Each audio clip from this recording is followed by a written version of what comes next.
विकास होता है कि इससे वैयक्तिक व स्थानीय पहल की भावना का विकास होता है।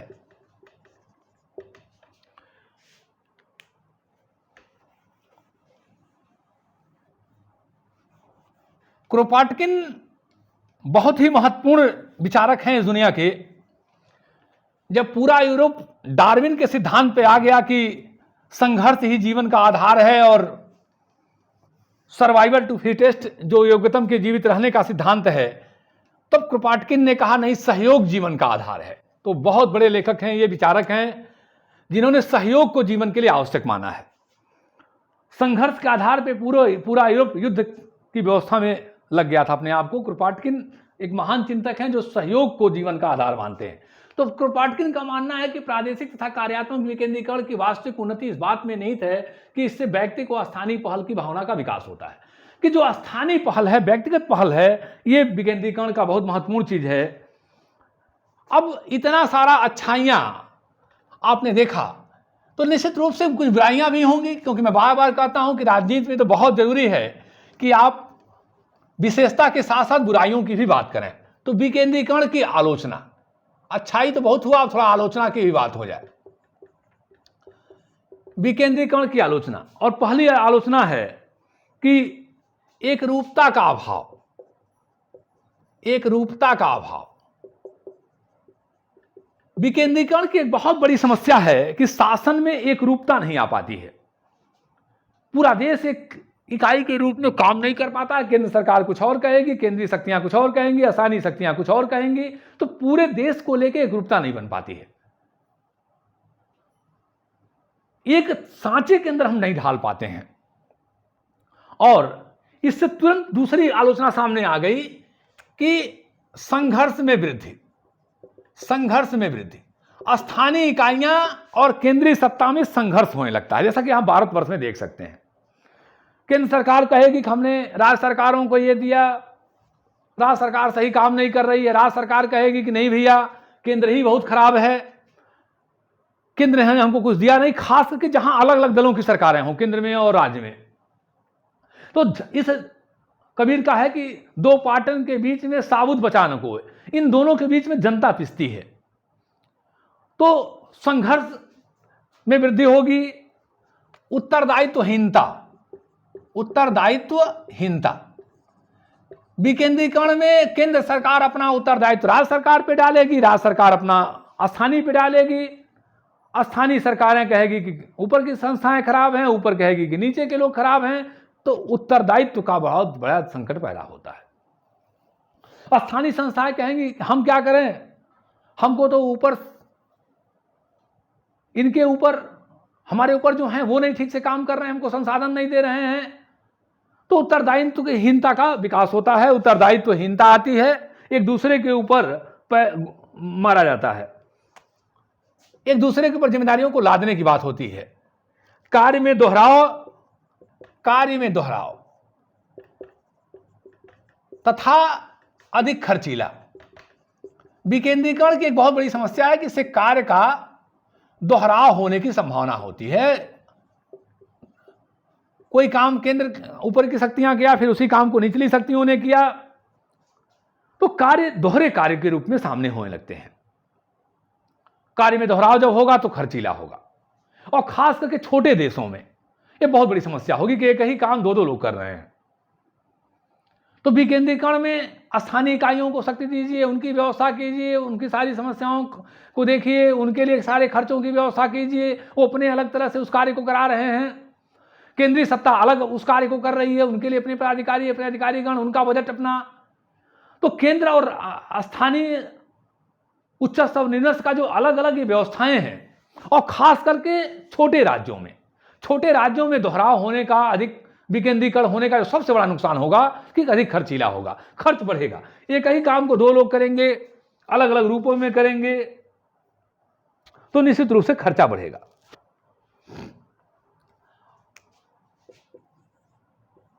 राष्ट्रीय राष्ट्रीय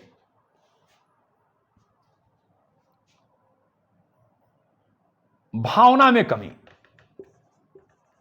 स्थानीय संस्थाएं अपने स्तर से काम करने लगती हैं, अपने हितों को ध्यान देती हैं। स्थानीय संस्थाओं ने अपने हितों में काम करना शुरू कर दिया जाना, यह बहुत बड़ी कमी है विकेंद्रीकरण की। राष्ट्र की भावनाओं का ध्यान नहीं देते हैं, राष्ट्र के एकीकरण को ध्यान नहीं देते हैं, राष्ट्र के विजन को ध्यान नहीं देते हैं, नेशनल विजन को वो निग्लेक्ट करते हैं। तो नेशनल विजन कमजोर होता है। स्थानीय मुद्दे, स्थानीय चीजें, स्थानीय पहल, स्थानीय समस्याएं ये बहुत ज्यादा प्रभावित करती हैं।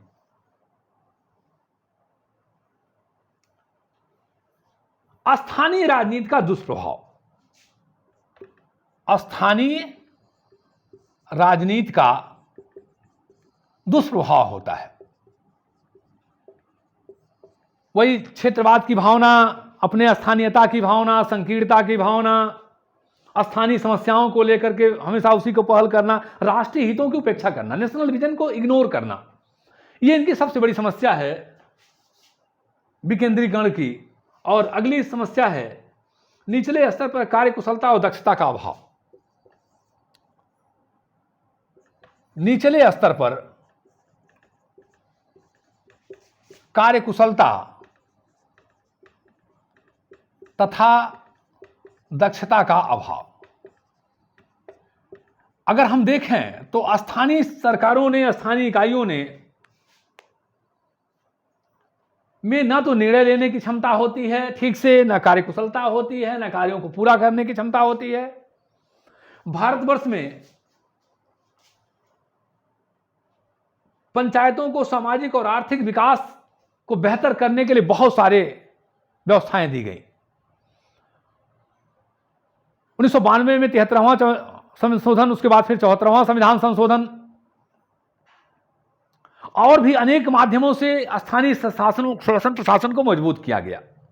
लेकिन ना तो कि हमारा सामाजिक न्याय बढ़ेगा, हमारा आर्थिक न्याय स्थापित होगा, विकेंद्रीकरण की व्यवस्था को मजबूत किया गया, लेकिन ना तो वो ठीक से निर्णय कर पाती हैं, न कार्यकुशलता दिखा पाती हैं, न तो कार्य को पूरा कर पाती हैं, न कार्य का ठीक से पहल कर पाती हैं। ये सारा कुछ उनके अंदर अभाव है, दक्षता का अभाव है, कार्यकुशलता का अभाव है, स्थानीय पहल का अभाव है, निर्णय लेने की क्षमता का अभाव है। तो ये सब सारी चीजें हम देख सकते हैं। तो विकेंद्रीकरण की बहुत सारी आलोचनाएं हैं, परंतु हम पक्ष और विपक्ष को दोनों को देखें तो निश्चित रूप से यह कहा जा सकता है कि आज के समय में लोकतंत्र में विकेंद्रीकरण को बढ़ावा दिया जा रहा है।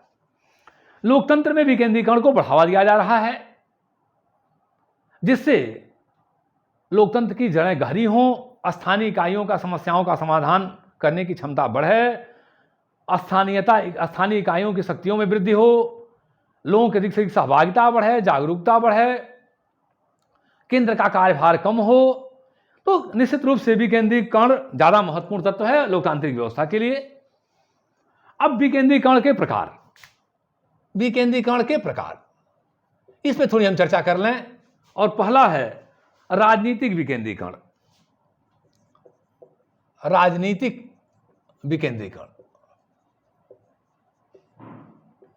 राजनीतिक विकेंद्रीकरण का तात्पर्य होता है कि राजनीतिक स्वरूप में सत्ता को किन स्तरों में बांटा जाए। जैसे तो भारतवर्ष के संविधान के अनुसार आप देखें तो सत्ता का 3 स्वरूप है: केंद्र सरकार की शक्तियां, राज्य सरकार की शक्तियां, प्रदेश सरकार की अपनी शक्ति, अपनी कार्यक्षमता, और स्थानीय इकाएं। और तीनों को संविधान से अलग अलग अधिकार मिले हुए हैं, कोई किसी के अधिकार में हस्तक्षेप नहीं करेगा, ऐसी संविधान की व्यवस्था है। 73वां और 74वां संविधान संशोधन द्वारा यह व्यवस्था किया गया कि अधिक से अधिक ग्राम पंचायतों को शक्तियां दी जाएं, शहरी क्षेत्रों के निकायों को शक्तियां दिया जाए। संविधान की 11वीं अनुसूची के अनुरूप 29 विषयों का उल्लेख है जिसमें जो ग्राम पंचायतों को दिया गया है 12वीं अनुसूची में नगर पालिकाओं के क्षेत्रों में 18 विषयों का उल्लेख है। तो जो 92वां संविधान 1992 में जो हमारा 73वां संविधान संशोधन लाया गया, तो ग्राम पंचायतों को अधिक मजबूत किया गया और उन्हें 29 विषय दिए गए कि आप इस पर पहल करें, कार्य करें। विशेष रूप से उन्हें समृद्ध किया गया, मजबूत किया गया। 74वां संविधान संशोधन उसके बाद लाया गया और उसके साथ साथ 18 विषय दिए गए शहरी क्षेत्रों की इकाइयों को कि आप इसमें अपने आप को मजबूत करें, कार्य करें। संविधान द्वारा यह व्यवस्था दी जाती है कि सब अपने अपने क्षमता, अपने अपने अधिकार क्षेत्र में कार्य करें। केंद्र संघ की सरकार, राज्य की सरकार, स्थानीय स्व संस्थाएं वास्तव में इसे लोकतांत्रिक विकेंद्रीकरण कहते हैं। लोकतांत्रिक विकेंद्रीकरण, लोकतांत्रिक विकेंद्रीकरण। संविधान के माध्यम से लोकतांत्रिक व्यवस्था को मजबूत करने के लिए शक्तियों का बंटवारा किया जाता है कि जैसा कि भारत में किया गया और 3 स्तर पे किया, केंद्र सरकार, राज्य सरकार और स्थानीय संस्थाएं। और न सिर्फ 73 और 74वां संविधान संशोधन, बल्कि उसके साथ साथ और भी कई योजनाओं के माध्यम से, कई पहलों के माध्यम से, क्योंकि यह गांधी जी का सपना रहा है कि भारत में ग्राम पंचायतों को मजबूत किया जाए। और 73वां संविधान संशोधन 1992 में और 74वां संविधान संशोधन 1993 में इसे और मजबूत किया गया। 29 विषय ग्रामीण क्षेत्रों को, ग्राम पंचायतों को और 18 विषय शहरी क्षेत्रों को देकर के उन्हें और मजबूत और कार्य किया गया। प्रशासनिक विकेंद्रीकरण, प्रशासनिक विकेंद्रीकरण,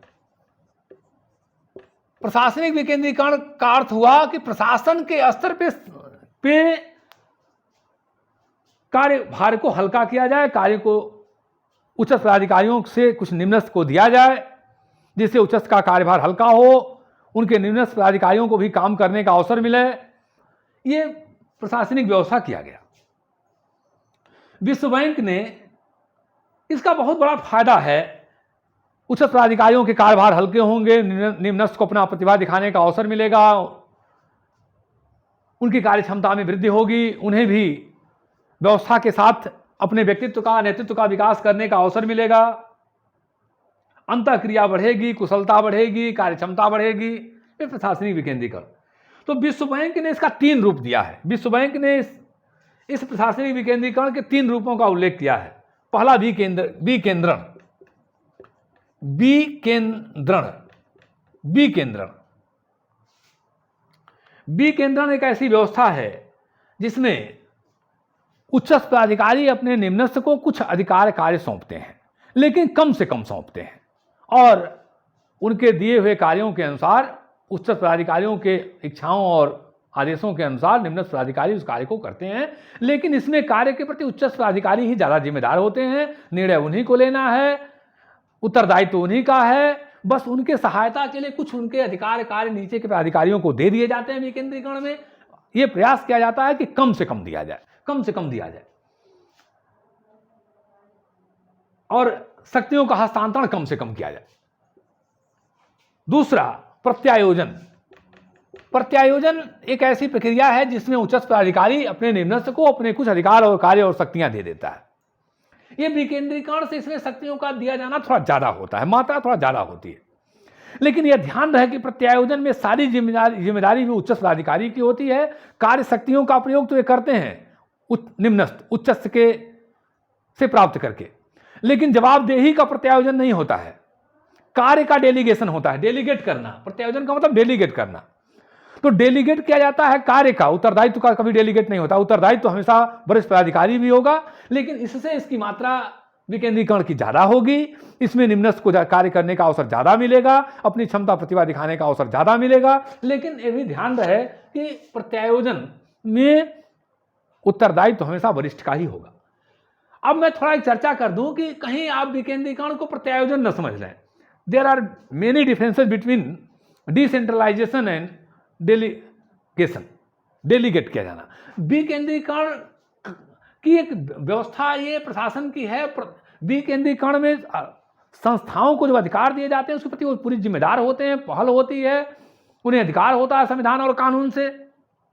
निर्णय लेने की क्षमता होती है, उत्तरदायी होते हैं। जबकि प्रत्यायोजन एक ऐसी प्रक्रिया है कि वरिष्ठ ने कुछ दिया है अपने निम्नस्थ को, अधिकारी को, और उस शक्ति कार्य का प्रयोग कर रहे हैं, लेकिन उसकी सारी जिम्मेदारी वरिष्ठ की है। जब चाहेगा वरिष्ठ अपना उस अधिकार को, अपने आदेश को वापस ले लेगा।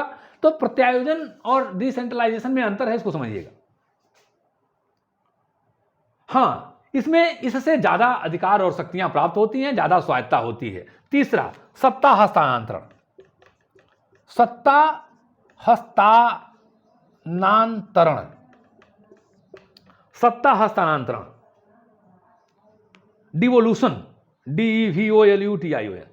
इसमें सत्ता का हस्तांतरण होता है। संविधान के द्वारा, कानून के द्वारा, व्यवस्था के द्वारा उच्च शक्तियों को निम्नस्थ में प्रवाहित किया जाता है, उन्हें दी जाती हैं। उन्हें अपने अधिकार क्षेत्र में काम करने का अधिकार होता है। अपनी जिम्मेदारियों के लिए वो सीधे कानून और संविधान से सत्ता प्राप्त करते हैं। जैसे भारतवर्ष में ग्राम पंचायतों को जो केंद्र को शक्ति दी गई, राज्य सरकारों को दी गई, स्थानीय स्वशासन को दी गई, ये बाकायदे संविधान के द्वारा, व्यवस्था के द्वारा, कानून के द्वारा ऐसी व्यवस्था की गई कि आपको इस क्षेत्रों में आपने काम करने हैं। तो इस तरह से सत्ता का हस्तांतरण किया जाता है। ये एक रूप है। और खास करके लोकतांत्रिक देशों में सत्ता का बाकायदे संविधान के द्वारा, नियमों के द्वारा, व्यवस्थाओं के द्वारा सत्ता का हस्तांतरण किया जाता है। स्थानीय इकाइयां अपने प्रतिनिधियों का निर्वाचन करती हैं, उनके माध्यम से कार्य संपन्न करती हैं। तो ये दो प्रकार हो गए। अब तीसरा प्रकार है वित्तीय केंद्रीकरण।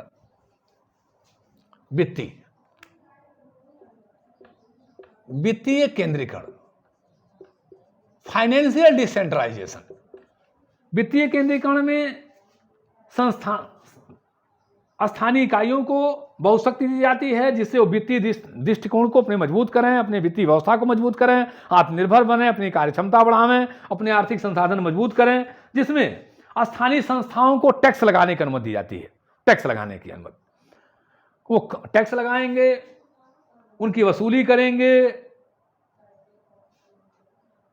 अपनी सेवाओं के बदले कुछ शुल्क लगा देना कि भाई हम ये आपको सुविधा दे रहे हैं, कुछ हमको शुल्क चाहिए।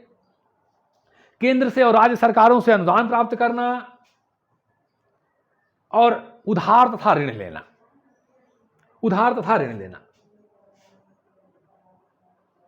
भारतीय संविधान में हम देखें तो स्थानीय संस्थाओं को कर लगाने का, अपने सेवाओं के बदले कुछ शुल्क लेने का अधिकार है, परंतु इन्हें न तो ऋण लेने की शक्ति का अधिकार नहीं है। हां, अपने स्रोतों से अपने वित्तीय संसाधनों को जुटाने का पूरा अधिकार है। तो वित्तीय केंद्रीकरण। अगला है आर्थिक अथवा बाजारू केंद्रीकरण। आर्थिक अथवा बाजारू विकेंद्रीकरण।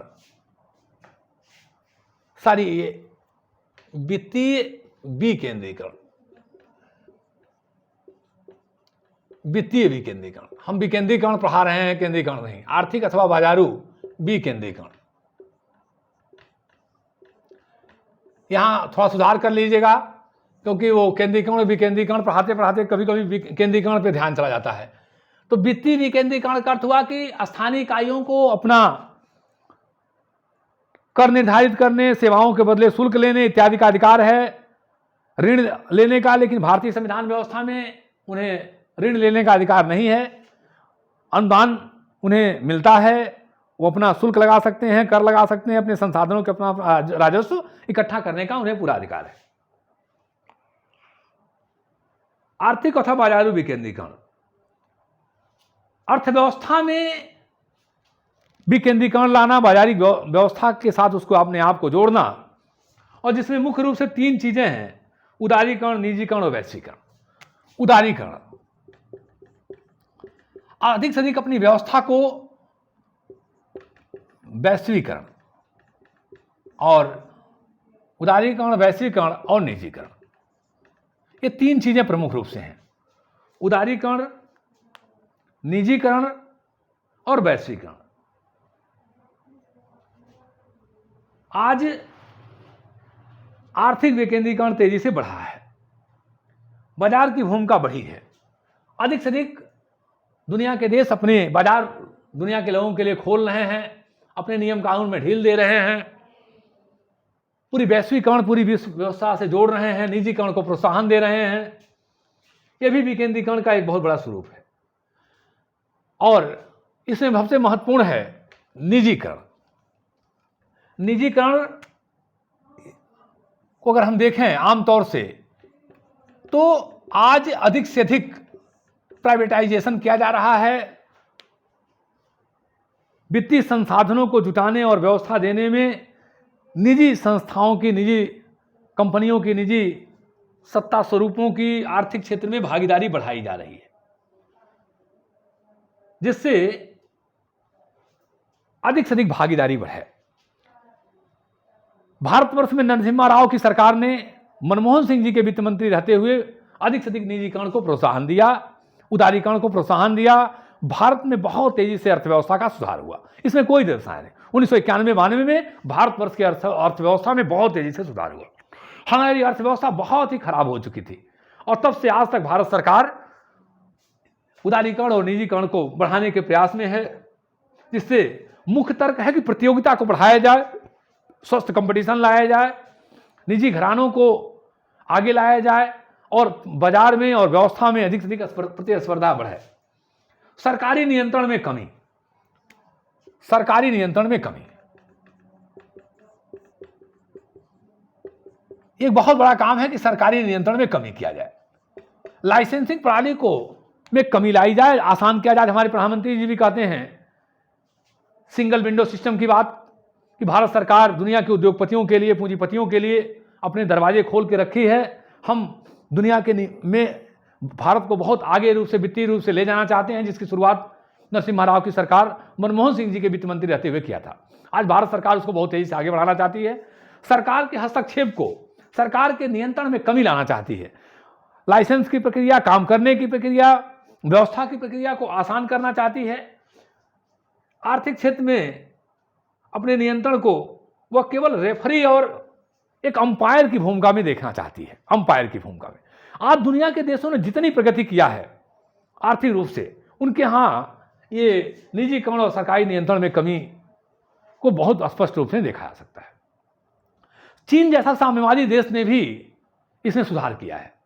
बाकी दुनिया के बड़े पश्चिमी देश, लोकतांत्रिक देश, अर्थव्यवस्था के देश ने अपनी बहुत भूमिका निभाई है, और सरकार अपने आप को एक रेफरी की तरह मान रही है, अंपायर की तरह मान रही है कि हमारा काम केवल आपके निरीक्षण करना है, आपको चेक करना है, बाकी नियमों के अनुसार आप अधिक से अधिक सरकारी नियंत्रण से मुक्त होकर के अपनी अर्थव्यवस्था को आप उदार बनाएं, बेहतर बनाएं।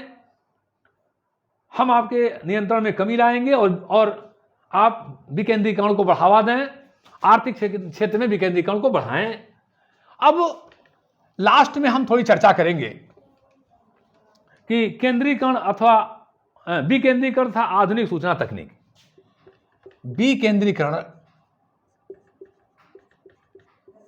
तथा सूचना तकनीक, सूचना तकनीकी। आज सूचना तकनीकी में बहुत ज्यादा विकास हुआ है, और इस सूचना तकनीकी का विकास सरकार के कार्यकाल क्षेत्रों में है। आज उसी को ई गवर्नेंस कहा जा रहा है।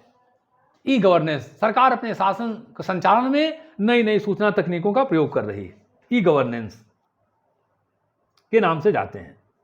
और इस सूचना तकनीकी ने विकेंद्रीकरण को बड़ा मजबूत किया है, विकेंद्रीकरण के तत्वों को बड़ा मजबूत किया है। प्रशासन में नियंत्रण करना, पहल कर लेना, देख लेना, एक दूसरे से अपने आप को जोड़ लेना, सबको तेजी से पहल कर लेना, इस सूचना तकनीकी के क्षेत्र में बहुत ज्यादा काम हुआ है।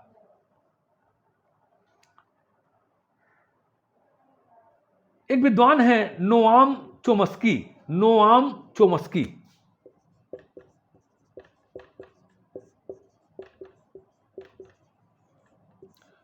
Noam Chomsky